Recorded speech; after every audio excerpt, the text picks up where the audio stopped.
That comic podcast.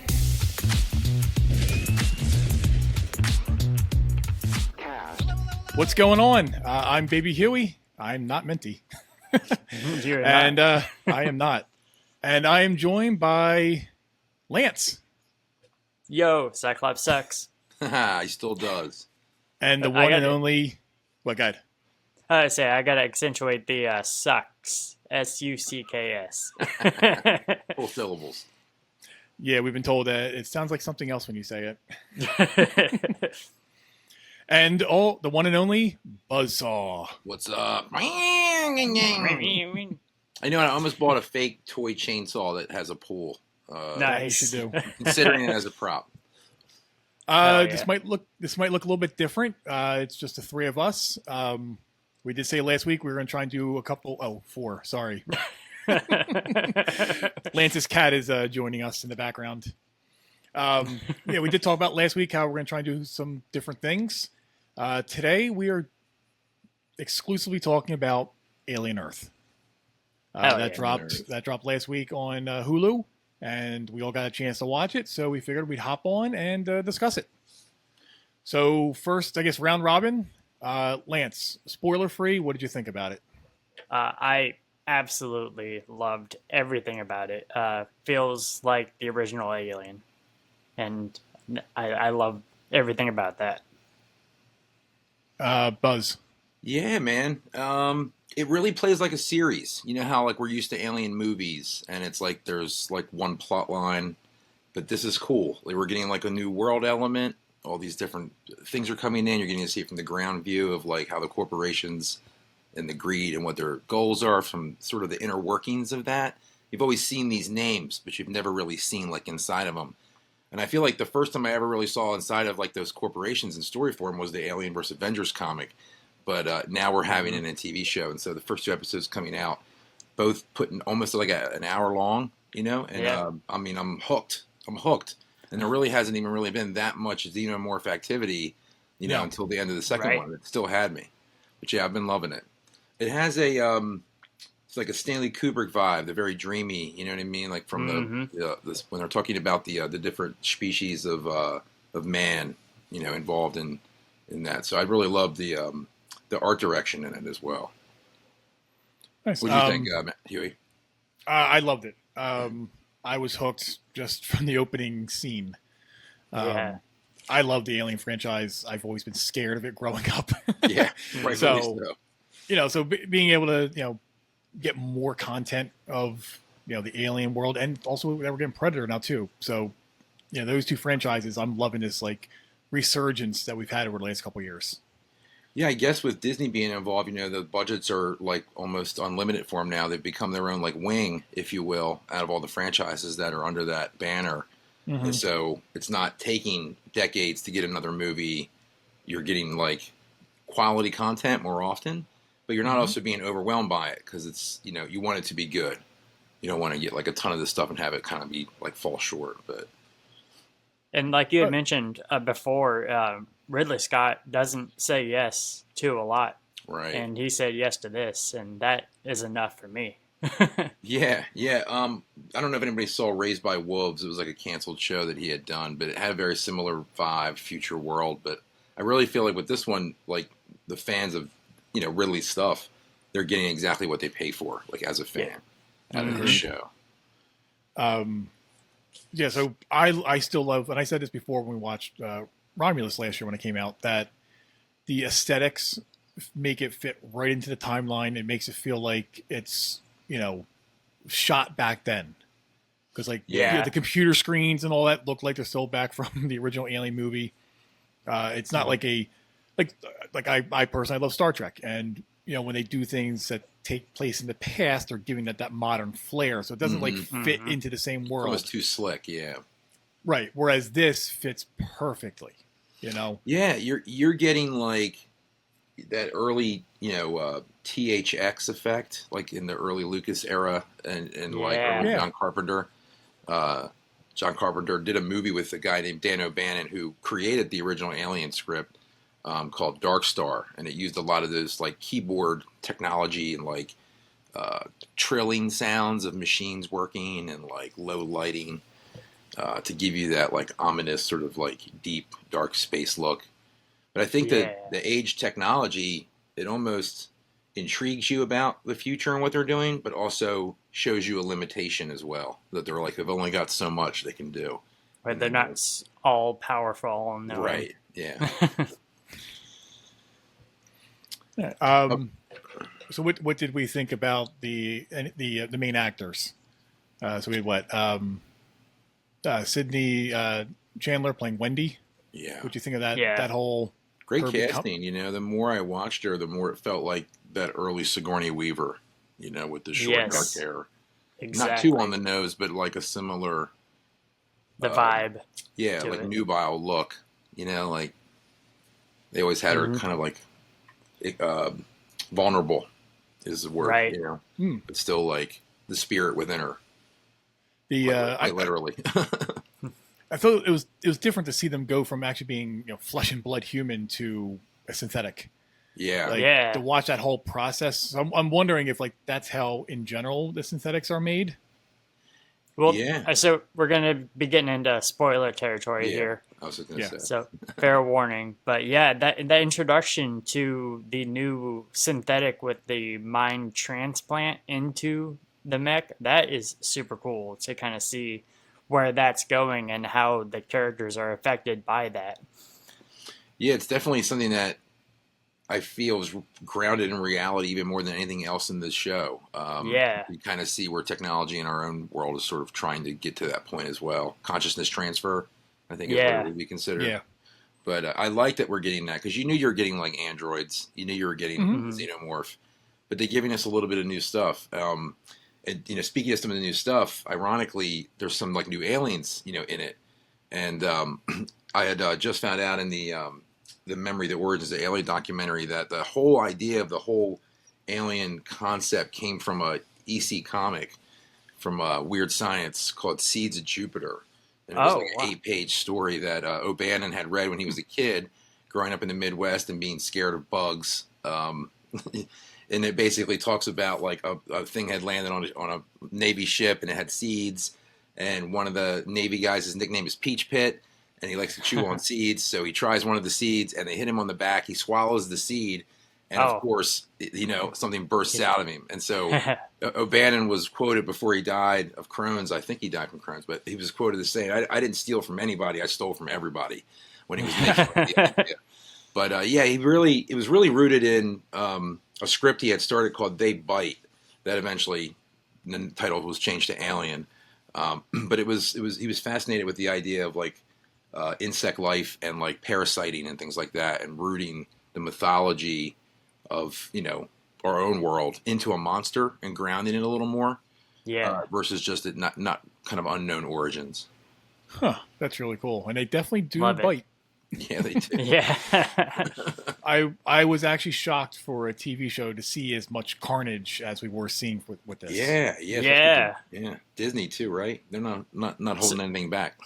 So with this being an FX show, is this premiered on cable, like on the people that still have the landlocked cable, and is it as graphic and gory? I believe it is. I believe it is on FX airing that. That's awesome.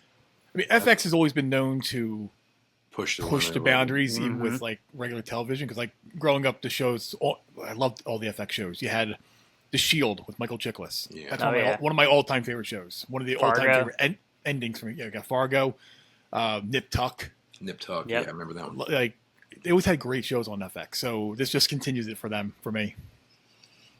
Yeah, I think this is going to be something you're going to be seeing. This is probably going to go a lot of seasons. We're probably going to get a lot out of this. Well, so timeline wise, this is taking place just a couple years before Alien. The first one. The first one. Yeah, the first one. Correct. I think 2 to 3 years, if that, something like that. Yeah. Right.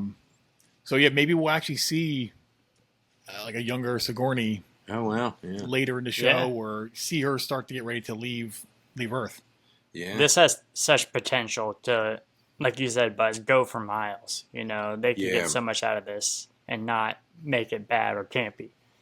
Yeah, I don't think they're in a hurry to give us 5 Alien shows, but I certainly think if we end up with 5, there'll be 5 good ones.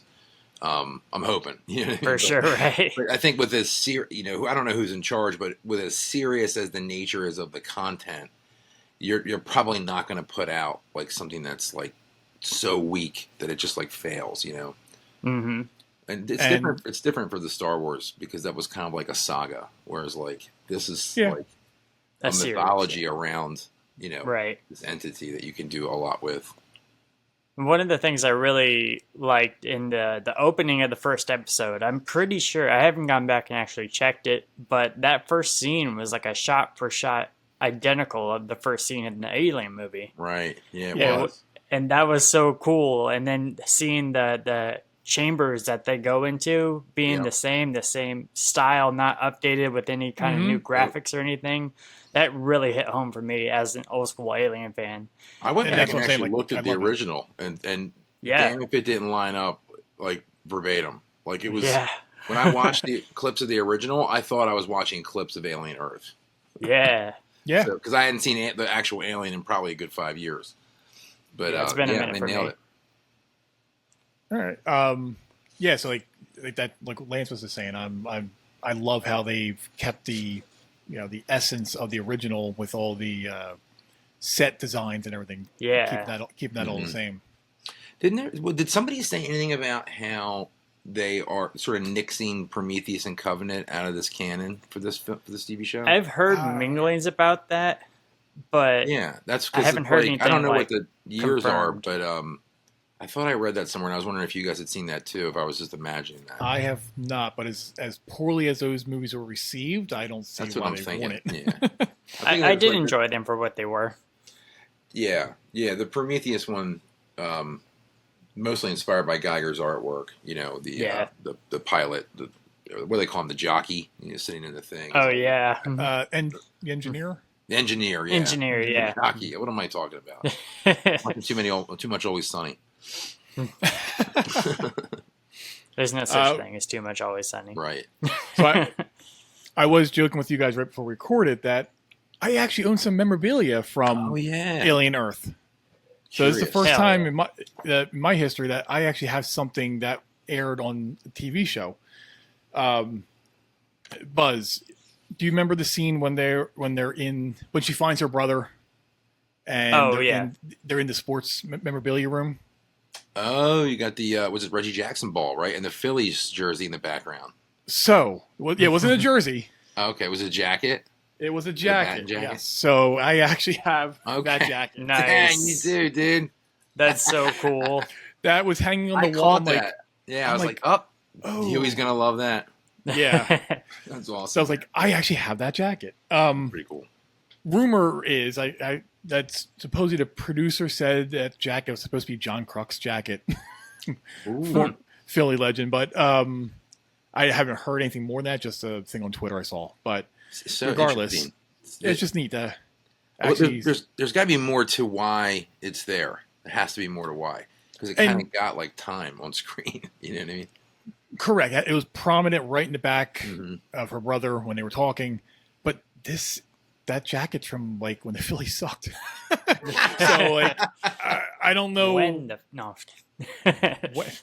What room were they in with the ball and the jacket? Was that one of the rooms where the party was happening? I couldn't quite tell what room that was. Was that someone else? That was in that suite. Yes. Okay. Mm-hmm. Yeah. So that guy was holding on to that. I thought it was funny they made an Agatha Christie joke 100 years after the fact. Yeah. Like, man, I guess there is hope that we will be remembered in the future. But people are I thought it was funny though when they were putting the kids to sleep that they were showing Peter Pan. Peter Pan, yeah, the old Disney influence. Oh, it's like they got to throw some Disney in there somewhere, right? Disney slid it in. The superimposed Sid the Sloth that was actually on the screen. Did you guys catch that? Yes, that was the movie they watched. Yeah, I thought that was a meme because I saw it before I saw the episode, and then it was actually there. That is so cool. I missed it the first time. They're watching Ice Age. Yeah, yeah. Right. It's cool though because like with obviously we've been spoiling stuff, but with the kids and the transfer and the whole like you can't do it with transfer adults yet because they're too stiff. I really like Right. that angle. Mm. Then now it makes the technology like limited a little bit, and then you have the kids going in, and I'm noticing, because obviously we're only on two episodes, Kirsch is sort of real like a babysitter now. It's like he's real Yeah. you're not supposed to be kids anymore. Like, come on, you know what I mean? And so, they're also created by, Boy Cavalier, who is almost like, perpetually young. Yeah. Morally related to the Neverland boys. Right. Oh yeah, I didn't even think about that. Yeah. And because they do point towards that direction in many different cases. But that scene when they're getting the transfer happen, like that scene is so brutally like sad and awesomely hopeful at the same time. And the way that they shot that going back and forth, The way it flipped over for each yeah, body. Yeah, that was a such really a cool shot. scene. Yeah. It was really cool. I enjoyed that a lot. All right. It was interesting. It kind of looked like it flickered, like an old movie. Like the way it like fell into like each person. It was wild. Sorry, I was visualizing it again. You're good, Buzz. Yeah. So where do we think this is going to go? We got 6 episodes left. Phew. I think everyone's gonna die. Probably. Probably. I mean, what is the xenomorph? It is like the ultimate killing machine. Mm-hmm. You know what I mean? Like the Predator does it for sport and testing. They almost like have respect for you. And the xenomorph is like, nah, son, everybody in the room is dead. And it just kills everybody. Like it doesn't hang out to figure out if it's like, I kind of like you. It's only like, this thing isn't real. I'm not even going to kill that. I did like the thing where the guy that's now hunting the alien, I forget his name, he said, they sense the fear in you. Yeah. So like when the alien's right behind him and he's just standing there, getting ready to kill him because he pulls his knife out. Yeah. The alien moved on because it didn't sense any fear because he's a robot. Right. Absolutely, man. And that's the whole thing with the synth bodies and the mind transfer and everything. Are they going to be able to build an army that will be able to fight these things because the aliens don't see them as a threat? That's a possibility. Yeah, because they're synthetic. I think it's an interesting dynamic, and I be honest with you, I didn't anticipate this, but I like it. I like that you have like the youthful spirit inside the synthetic body that can do anything, right? So it's almost like superhero. They're hopeful. With the kid brain and the hope and the imagination of like when she's like, I'm going to save him. It's like the odds are low, but like you couldn't change your mind. You know, you could tell she was like vigilant. So all of that might be the only thing. Well, obviously it's not going to stop the xenomorph because we have all the other movies. But the only thing that might be able to put it off the earth at bay, in this scenario, is that unpredictability of the adversary. I am just wondering though, I would love to see eventually Earth get overrun by aliens. Cool to see that, yeah. But that probably wouldn't play into the timeline with the other movies. Right. And they're on an island, right? It landed on an island. Yeah, it was like the Neverland Island thing. The trillionaire's home island or his private island. Is that the same place or no? Oh, no, that's where the synthetics are. So it landed in a metropolitan area. Yeah. Right. Very curious, man. I'm a little sad that it's only one episode a week because I've lately been kind of pre-programmed to expect multiple episodes every week in these short run shows. And having to go back to one episode a week is going to kill me, but the anticipation is going to make it worth it altogether. And that's the reason right there. The anticipation. You want to come back. Yeah. That's why they did it once a week. I think that's a good way to do quality control. Because when you're like, there's the whole season, boom, 9 episodes. And then like everyone's like, oh, it's been 3 days and I've only been to watch 2, and then everybody else is like, I already killed it. You know what I mean? And it throws the whole fandom in a different place. And also keeps people talking about it longer. Right, yeah, because you're anticipating. And you're all watching at the same time, most likely, if it's that limited release. Correct, yeah. Like Lance and I were talking about this before you hopped on, Buzz. Like, I'm in both camps. I love both ways for certain things. And it does suck. It's like if something does get dropped all at once, you talk about it that weekend, and then you kind of forget about it. Yep. Yeah. Whereas something Right. like this, we're going to keep talking about it as each episode drops. You're experiencing it. We're experiencing it together because Right. of the limited release. You know, it's when the whole season drops that like people are all over the place, and then you miss it, and so then you just see it like 3 months later, and it's like a backtrack thing. Right. And or you're waiting to watch it with your friends or your girlfriend, wife, or just have time to watch it, and things get spoiled for you. Oh, least the now- spoilers are happening faster than Oh light. yeah, Yeah. I seen So that on Facebook and Instagram. They're already putting the end credit scenes to like the Superman movie on there, just scrolling through, and Oof. so that's how quick spoilers are coming up for Right. everything. And it's about to go to streaming, so you're not even going to get you're missing Mhm. it. All right. Yeah. So 2 episodes in, what are we giving this, guys? A, B, 2 thumbs Yeah, up. give it 2 thumbs up, man. 4 stars, 5 stars, whatever it is. Right. I Siskel think and we're gonna get a lot more of the Wendy stuff. Yep. You know what I mean? And I Yeah. think we're gonna get more of the other alien stuff, and we're gonna probably get a whole lot more of who's in the Wayland Utani That- stuff. Yeah. That's what I'm excited for, the Whalen stuff, to find out, like you said, who's behind the faces behind the name. Right. There's not a lot of lore on that. It's like we've always grown up with just the corporative names and not too much else, and that worked for how we were introduced to them. But you're so far away from the originals that now you can actually get into the nitty gritty around quite frankly, like the world we live in today. A technocracy who has the most knowledge and intelligence has the most power, and Yep. that's kind of we're just like fast tracked right to it. So Definitely feels like kind of a Repo the Genetic Opera vibe to it. oh yeah, mm-hmm. There's a deep All right. cut there. Ed. So we're all in agreement. We love it. We're going to keep watching it each week. When's the next Hell one yeah. come out? Next one is Tuesday? this week. This It Tuesday. drops on the 19th, so that would be Wednesday. Okay. I'm sorry, Tuesday. Awesome. Yeah. Tuesday. So every Tuesday, get new episodes. Hell yeah. Excited. Maybe we can drop back on here Wednesday or something. Catch up on the latest issue, Down. episode. I said almost Possibility. Yeah. So yeah. Yeah. So if you guys like this different format of just hopping on for us to hop on and quickly go over something, let us know. I said we are trying to do something new because we want to be a little more relevant. Yeah. Stuff's happening Timely. fast. So the faster we do it, the faster you get it. Yeah. Ka-chow. So, all right. So, you can find our show everywhere at Under That Comic Podcast, unless it's X or Twitter. It's Under That Comic Pod. But make sure you head over to thatcomicpodcast.com for everything. That's it. I'm Huey. I'm Lance. I'm Buzz. And All right. that is that. Deuces, guys. Later. And that's that. That's that.